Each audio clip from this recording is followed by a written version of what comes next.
The honourable member from Dufferin-Caledon has 4 minutes left on the clock. 4 minutes for question. Oh, excuse me. Says, je m'excuse. Sorry. Something else was written down here, but the member has 20 minutes. 40 minutes. I'll take 40, I'll take 20, I'll take 4, but I think it's 20, Mr. Speaker. But thank you very much. So, you know, the first thing I think we talk about today is to ask the question of why are we here and why is the House seized with this matter? And it's actually not very complicated. It is documents that the House ordered to be produced that this government is not producing. I mean, that's it. So I could sit down right now and everything would be done if they just gave the documents. So there can be all kinds of convoluted arguments of Conservatives are, talking about this too much, but the people that have the answer to this are all just sitting right over here on this side of the House, Mr. Speaker. The Liberals could end this entire thing by producing the documents, not the documents that Conservatives have requested. Let's make that very clear. These are documents that the House of Commons has requested, and they are not doing it. So this is why we're here. It could be over in literally 5 seconds. A member from the government could stand up right now and say, we're producing all the documents that Parliament has requested, and we all resume our normal duties. But they don't. And so you have to ask yourself the question, why are we here? Well, it's probably because the documents contain so many things that this corrupt Liberal government does not want released. And I don't use the term corruption lightly, but when we look at the specifics of this particular incident, we know there is corruption. It's unequivocal. And so the specifics of this is, on June the 10th, Parliament adopted a motion compelling the production of documents from the Green Slush Fund. And of course, this was supported by all parties other than the Liberal Party, the government, right? Because they have something to hide. And they did produce some documents. That's true, because they're going to stand up during questions and comments and say, no, we produced some documents. They did. Except the Prime Minister's personal department, PCO, they redacted the documents. And for those watching that might not know what redacted means, that means they took a big black marker and covered up all the juicy parts, right? Anything that could get the government in trouble, they said, ooh, we better not release that. So this is actually where we are. And the motion that Parliament adopted, it didn't say, well, you know, the Liberals, they can pick and choose which parts of the document they want to disclose. Nah, the Prime Minister's personal department, PCO, they can go through, they can take out anything that might hurt the government's reputation. Although I will say that reputation isn't so good right now, so it must be really bad if they're afraid that it's going to hurt the reputation of the government. Now, let's remember, the redactions that are being done by, again, the Prime Minister's department, PCO, this is a Prime Minister who has been convicted not once, twice, of ethics violations. So when they're looking at what they're going to redact from these documents, let's be clear. They're not redacting that, you know, the fund met and they had a couple of coffees and then they decided that they would, you know, look at this company that's at arm's length and there's no conflict of interests, and so they gave some funding. This is not what's been redacted. What's been clearly redacted are things they know will be damaging, which is why we're here. Parliament is supreme, and Parliament does not take on these powers just on a whim. And of course, as I said before, this was supported by all of the parties. So this isn't one party trying to gang up on another. This is the will of Parliament. Parliament has said that we want these documents produced, and we don't want them redacted, because that was not in the order of Parliament. Parliament said all the documents. And we had to fight to get there. It wasn't as though this Liberal government said, you know what, you're right. This fund really didn't operate well. There were some problems. Let's get to the bottom of it. Here you go. Here are the documents. No. There was a long, painful process where we had to continuously push and push and push to get the government to actually where we are today. It's their continuous refusal to produce the documents, whether at committee or any other time, that's led us to where we are today, where Parliament actually adopted a motion. And Parliament doesn't take this on lightly. We don't do this all the time. It's a rare and exceptional circumstance when Parliament demands the production of documents. And when we do so, the government should have the respect of Parliament to follow the order. The order was not for redacted documents, documents that the Prime Minister's personal PCO chose what the redactions were. It is a flagrant violation of the will of Parliament. And as I say, this is why we're here. This is why it's going on.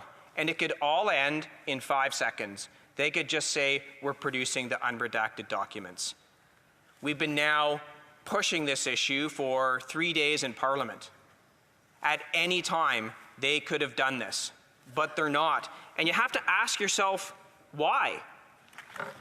These documents must contain so much evidence of corruption, Liberal, crony, appointed members who rewarded themselves and other Liberal insiders.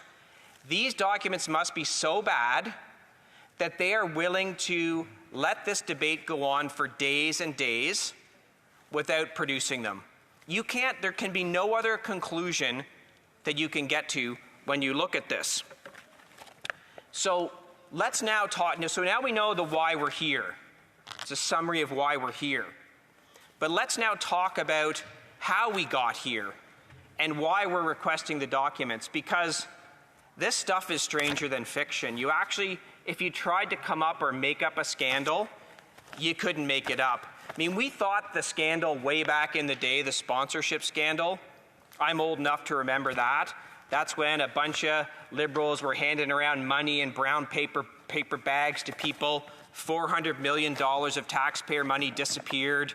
Many of it, again, most of it, handled by Liberal insiders, given to Liberal insiders. Now, that's nefarious and secret, and you can understand how maybe it went on for a while without being detected. This is very different. So this is a government program. I'm going to call it the Green Slush Fund because that's what it effectively became. And this fund had about $1 billion of taxpayer money they gave away.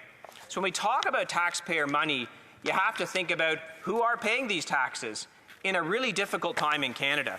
So, we've got a single mother working 2 jobs just to make ends meet.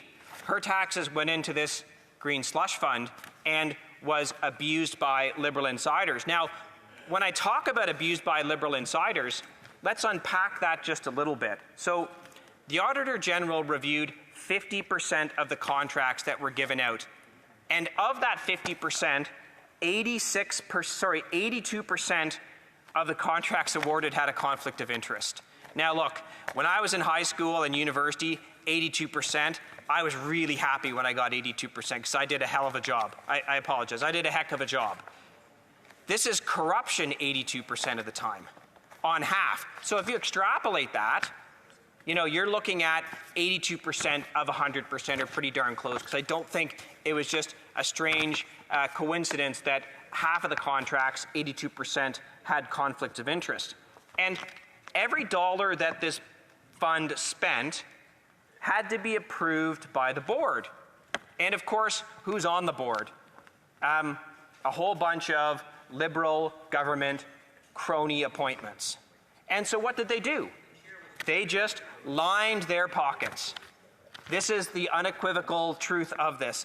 They lined their pockets. And when you think about that, you think about the Canadians every day right now, 1 million Canadians in Ontario going to the food bank, tent cities everywhere, because life has become so unaffordable under this NDP-Liberal government. Now, what does that actually mean? all of this money could have been used for far better purposes. If you talk to the single mother who's working 2 jobs and paying taxes and told her that a bunch of crony capitalism went on with $1 billion, they would be absolutely outraged. They would say, get to the bottom of this, because this money could have actually made a difference in my life, could have made a difference in my friends' lives. This could have been used to build housing as opposed to tent cities. But this is what happens. And it's actually what happens when there's Liberal governments, because I mentioned the sponsorship scandal, so none of this is new. The sponsorship scandal was Liberal cronies giving money to other Liberal cronies. All this insider stuff, $400 million worth of taxpayer dollars evaporated, much of it in brown paper bags, handed around in shady meetings. And what they learned from that is we actually don't have to hand the money around in brown paper bags in shady meetings. What we actually can do is just appoint a whole bunch of our friends to the board. They'll approve contracts for themselves and their buddies, and everyone gets rich. And it's all legal because this corrupt Liberal government doesn't care about corruption. And they said, do whatever you want while you're on the board. And there were no checks and balances. This went on for years and years. It's only until, through the hard work of Conservative members of Parliament, that this corruption was then discovered. And then, they started to do a couple of things. But really, this is what's happened from Liberal insiders, the Prime Minister's office appointing Liberal insiders to run a fund where they give each other money. Now, there's some of the people that, I gotta tell you, they're getting an A+ in corruption. So, like Psycho Capital, one director of the board has an interest in, she runs Psycho Capital. It got $250 million from the Green Slush Fund. Like, this is outrageous. Canadians should be rightfully and are rightfully outraged. Imagine that. You get appointed to this board by your liberal friend, and you say, you know what I'm going to do? I'm just going to give $250 million to my own company. Why not? I mean, the money's got to go somewhere. Why shouldn't it go to one of my companies? So, this is unbelievable. Now, did the director declare a conflict of interest and recuse herself from the deliberations on these things? No, not going to do that. Then the money might not actually get to my company. All under the watchful eye of this, corrupt Liberal government. And I use the term watchful eye with great derision. There was no watchful eye. They just let it happen. And they had to know it was happening because, they know who they appointed. When you get appointed, they look into you a little bit. They'd know the interests that they had in various companies. They'd see the money going out to these companies. So they must have known and just didn't care. I mean, you can't draw any other conclusion from this. And it wasn't a one-off. It wasn't a one-off. So, let's talk about another incident of this. The former chair of the board, Annette Verschuren, who resigned from the board in 2023 following the opening of the Ethics Commissioner investigation into the agency.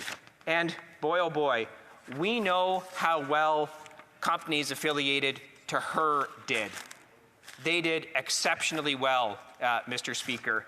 And, she did not recuse herself from decisions to award money to early stage companies which were nominated by 2 institutions in which she was a member.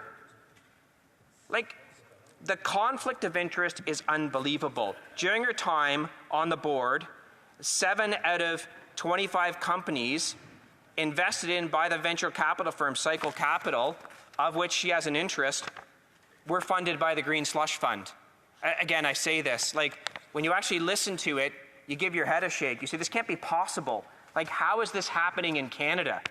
This is, the kind of corruption you would see in other countries where there is real problems with corruption. The only time we actually have real problems with corruption in Canada is when the Liberal Party or the government's. Sponsorship scandal, everybody's making it rain for all the Liberal insiders. And now, of course, we have the Green Slush Fund, where, once again, who's getting rich? Liberal insiders. So, you know, Guy Ouimet also was on the board, and he received, he is also a venture capitalist on the board of Lithium Technologies, which received almost $4 million from the Green Slush Fund. So, look, I mean, you can go on and talk about this, but the fact of the matter is, this is corruption on a massive scale, and we have to get to the bottom of it. So, how do we get to the bottom of it? Well, we get to the bottom of it by them producing the documents. And Mr. Speaker, one thing I'm concerned about is, where's the NDP going to be on this? Now, I know the NDP. They talk about fighting crony capitalism all the time. So we need them to stand strong with us in the demand for these documents. You know, 2 days from now, is the NDP going to say, well, you know, I think we should, you know, move on and give up on this? Well, that would be a tragedy. That would be defying the will of Parliament and the Canadians who want to get to the bottom of this. And get to the bottom of it, we will. We will get these unredacted documents. I just hope the NDP is going to choose to be on the right side of this, as opposed to going back into the unholy coalition with the Liberals. Now, what you're going to hear from the Liberals is a whole bunch of what I like to call gobbledygook. They're going to say that we are disrupting the normal course of Parliament because of this. When you hear that, automatically remember this could end if they just released the documents. So whenever they say this is taking up too much time in the House of Commons, you just say, release the documents, and it's over. But they won't, because they know how damaging those documents are going to be. So they also say that this is going to be some kind of charter rights violation, and we shouldn't be giving documents to the RCMP. This is also a bait and switch. They're trying to deflect from the fact that they do not want to produce the documents. So anytime they come up with this grandiose scheme, we all know this, right? When someone says you need to do something and you start making up all these gigantic excuses, you know, the dog ate my homework, you know, I got caught in traffic, you know, there was a massive pileup on the highway, you start to realize that, you know, they're actually just explaining why they're not going to do something. They never had an intention of doing it. So they're going to come up with, and you'll see it in the questions that they're going to ask me. They're going to try and make the claim that somehow what we're doing is a charter violation, the RCMP shouldn't get these documents, or the RCMP already has these documents. It's all smoke and mirrors. It's all just an attempt to deflect from the fact that they won't produce the documents. So no matter how many little circular arguments they try and make, you know, when they try and go through that maze and it goes through 17 different things to try and explain why we should stop, just remember, if they produce the documents, all of this would stop. So, the RCMP, yes, they do have some documents, the redacted ones. They should get the unredacted ones, because we all know why the documents were redacted. Let's think about it again for a second as I'm getting close to the end of my time. Why would the government fight so hard to not release the documents? Do you know the statement, if you've got nothing to hide, you know, the truth is very simple? The truth is very simple on this. Release the unredacted documents. Everything else they have and say is smoke and mirrors. It's an attempt to deflect. It's an attempt to rationalize their absolutely unacceptable behavior, their assault on Parliament, and the supremacy of Parliament. This is what they're doing. They're going to try and justify. You're going to hear it in just a couple of minutes. Oh, this, that, the other thing. No. Produce the unredacted documents. That's where this all finishes, no matter what they say. And let me tell you, they've been going on a barrage of this. They're all over social media saying how it's outrageous what we're trying to do, and that there's other things, like as if we're in control. They're in control. Release the documents. Release the documents, and the truth shall set them free. And you know what? The truth actually feels good, you know? Like, I think they should just get it off their chest and then beg the forgiveness of Canadians. You know what? Yep. Look at these documents. We engaged in, the people we appointed to this board engaged in severe corruption. We should be ashamed of ourselves. We are ashamed of ourselves. We apologize to Canadians. And resign, yeah, but they won't do that. And I was going to say, and they'll promise never to do it again, except they will. It's like the story of the scorpion and the toad when they're swimming across the river. Why did you sing me? Now we're both going to die. Because I'm a scorpion. It's what I do. Why do they keep doing these corrupt things? They're Liberals. They're corrupt.